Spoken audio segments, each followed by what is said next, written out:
Hello दोस्तों, नमस्कार। स्वागत है आप सभी लोगों का एक बार फिर से basic to back YouTube channel पर। मैं हूँ अविनाश और आज के इस वीडियो हम लोग बात करने वाले हैं भारत सरकार द्वारा जो अग्निपथ योजना लॉन्च की गई है उसमें शामिल होने वाले अग्निवीरों के बारे में। दोस्तों, जैसा कि आप सभी लोगों को पता होगा कि भारतीय सरकार ने एक अग्निपथ योजना लॉन्च की है। इसके खिलाफ में देश भर में उग्र प्रदर्शन हो रहे हैं और बहुत सारे युवा इसका विरोध कर रहे हैं। तो सबसे पहले हम लोग जानेंगे कि अग्निपथ योजना है क्या। तो दोस्तों, अग्निपथ योजना में सेना में शामिल होने की जो एज है वो युवाओं की 17.5 साल से लेकर 21 साल की होने वाली है और इस योजना के तहत भर्ती की प्रक्रिया जो है वो 4 सालों की होगी। इसमें युवा जो है वो 4 साल तक सेना में भर्ती रह पाएंगे और उनके बाद से 25% जो सर्वश्रेष्ठ सैनिक होंगे उनको सरकार रिटेन कर लेगी और उन्हें परमानेंट नौकरी दे देगी। बाद बाकी जितने भी युवा हैं उसको रिटायर्ड कर दिया जाएगा। लेकिन रिटायरमेंट के साथ इन लोगों को बहुत ही अच्छा आर्थिक पैकेज भी सरकार से मिलने वाला है। जैसा कि आप सभी लोगों को पता होगा कि ये युवा जब सेना में भर्ती होंगे तो इनकी सैलरी जो होगी वो लगभग 30,000 रुपए होगी, जिसका 30% सरकार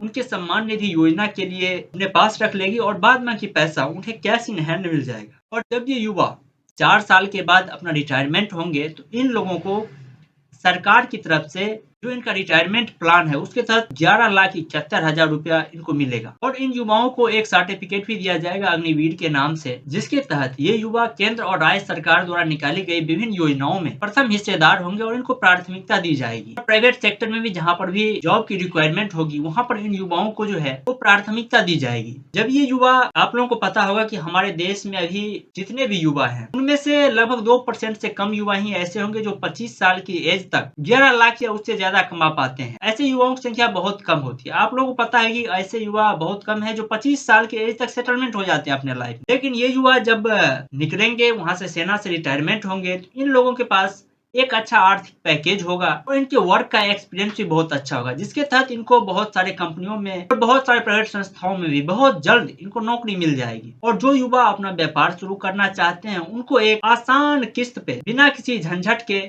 सरकारी बैंकों से लोन भी बहुत अच्छे दर पे प्राप्त हो जाएगा, जिसके तहत ये युवा अपना कारोबार स्टार्ट कर सकते हैं और अपना फ्यूचर बना सकते हैं। लेकिन ये युवा आजकल जो है विरोध प्रदर्शन में लगे हुए हैं। इसके पीछे एक बहुत वजह राजनीति की भी हो सकती है। आप लोगों को पता होगा कि हमारे देश में बहुत सारे ऐसे युवा हैं तो यदि एक सख्त डॉक्टर आ जाए तो उनका दवा लेना पसंद नहीं करेंगे, जबकि एक हलवाई जो कि उन्हें मिठाई देकर और स्वस्थ बनाएगा तो वो मिठाई खाना पसंद करेंगे और कड़वी डॉक्टर की सलाह लेना पसंद नहीं करेंगे, क्योंकि डॉक्टर उन्हें रोज जो है एक्सरसाइज करने की सलाह देगा, रोज उन्हें व्यायाम करने की नसीहत देगा, उन्हें खान पान को लिमिट रखने की अनुमति देगा, उन्हें अनुशासन में रहने के लिए बोलेगा ताकि वो लंबे उम्र तक जी सकें और स्वस्थ रह सकें। लेकिन एक हलवाई जो है वो उन्हें बोलेगा कि भाई आप सुबह उठो, हमारे मिठाई खाओ, हमारे समोसे खाओ, आप अस्वस्थ हो जाओ या कुछ भी हो जाओ उससे उसको कोई फर्क नहीं पड़ता है। लेकिन ये युवा जो है ये मिठाई खाने के लिए तैयार है लेकिन डॉक्टर की कड़वी सलाह मानने को तैयार नहीं है, क्योंकि डॉक्टर उन्हें अनुशासन में रखेगा। आज यदि सरकार एक योजना लॉन्च कर दे कि हर एक युवाओं को,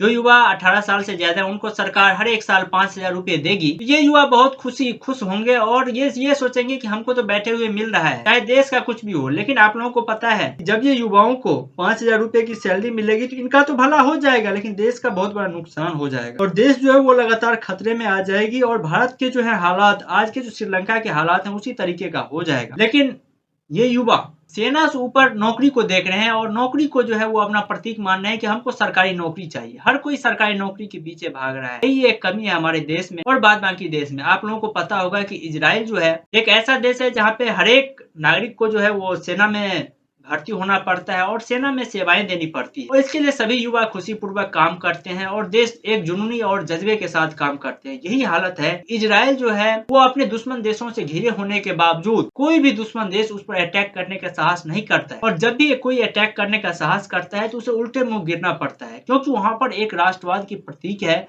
और वहाँ के सेना जो है वो देशभक्ति से ओतप्रोत है और देशभक्ति का जज्बा रखते हैं। हमारे देश में भी युवाओं को देशभक्ति कमी नहीं है। इसमें आज हम लोग ऐसे मोड़ पे खड़े हुए हैं जहाँ हम ना तो सरकार को गलत कह सकते हैं और ना ही देश के युवाओं को गलत कह सकते हैं। सरकार ने फैसला एकदम सही लिया है लेकिन गलती वही की है जो उन्होंने किसान आंदोलन में किया था और ये युवाओं को कम्युनिकेट करने में, उनको समझाने में कई तरीके से विफल रही है। सरकार को चाहिए कि इन युवाओं से संवाद करे, कि जो परेशानियां हैं वो जाने और युवाओं को भी चाहिए कि ये लोग जो विरोध प्रदर्शन कर रहे हैं, ट्रेन में आग लगा रहे हैं और कई जगह तोड़फोड़ कर रहे हैं। इससे नुकसान किसका होगा भाई? इससे नुकसान तो अपना ही हो रहा है। जब सरकारी खजाने, सरकारी ट्रेन को नुकसान पहुंचा है, किसका? सरकार का नुकसान हो रहा है, हमारा अपना भी नुकसान तो हो रहा है। ये युवाओं को सोचना चाहिए और शांतिपूर्ण तरीके से अपना बात जो है सरकार तक पहुंचाना चाहिए और किसी भी राजनीतिक पार्टी का जो है वो उनका शिकार नहीं बनना चाहिए, क्योंकि बहुत सारे ऐसे राजनीतिक पार्टी हैं जो इस समय में भी अपना राजनीतिक एजेंडा तलाश रहे हैं। इसमें वो सभी राजनेता भी आगे हैं। आप लोगों को पता होगा कि जो कश्मीर से धारा 370 हटाने का विरोध कर रहे थे, जो कश्मीर में आतंकवादियों का सपोर्ट कर रहे थे, जो यासीन मलिक का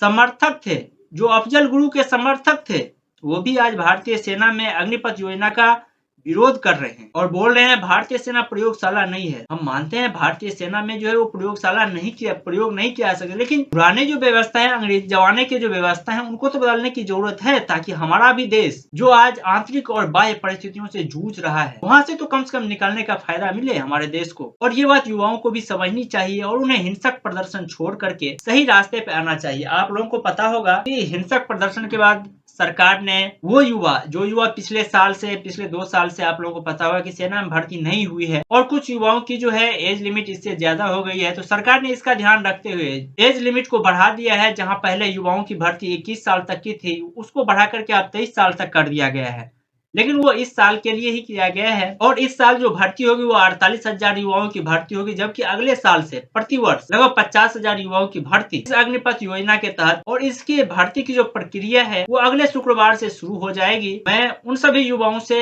निवेदन करना चाहता हूँ कि जो आजकल सड़क पर पत्थरबाजी कर रहे हैं, ट्रेन में तोड़फोड़ कर रहे हैं, आगजनी कर रहे हैं, वो हिंसक पथ को छोड़ें और देशभक्ति और देश प्रेम के लिए अपना सर्वस्व न्योछावर करके आगे बढ़ें और तैयारी में जुट जाएं, ताकि आने वाले समय में वो देश को अपना जो है वो सर्वस्व दे सकें। कहा जाता है तन समर्पित मन समर्पित और यह जीवन समर्पित, चाहता हूँ इस देश की धरती मुझे कुछ और भी दूं। इस मानसिकता के साथ युवाओं को आगे आना चाहिए। तो दोस्तों, आज के वीडियो में बस इतना ही। यदि आप लोगों को वीडियो अच्छा लगा हो, चैनल को लाइक, शेयर और सब्सक्राइब करना ना भूलें।